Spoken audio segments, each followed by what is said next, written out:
Hello guys, welcome back my YouTube channel.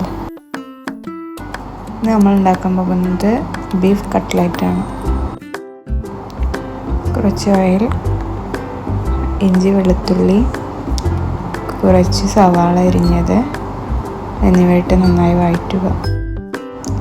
സവാള നല്ല വഴഞ്ഞു വരാൻ നമുക്ക് കുറച്ച് ഉപ്പിട്ട് കൊടുക്കാം. നമുക്ക് കുറച്ച് ബീഫ് വേവിക്കാൻ വയ്ക്കാം. അതിലേക്ക് കുറച്ച് ഉപ്പും മഞ്ഞൾപ്പൊടിയും മുളക് പൊടിയും ഇട്ട് കൊടുക്കാം. സവാള ആയി വരുന്നുണ്ട്. നമുക്ക് കുറച്ച് പച്ചമുളകും കറിവേപ്പിലയും കൂടി ഇട്ട് കൊടുക്കാം. നമുക്ക് നല്ലപോലെ ഒന്ന് ഇളക്കി കൊടുക്കാം.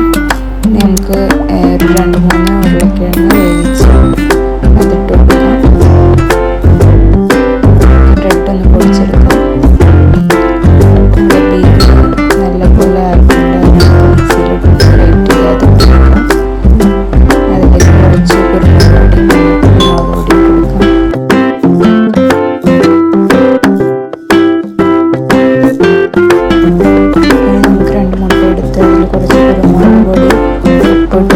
മിക്സ് ചെയ്ത് കൊടുക്കാം.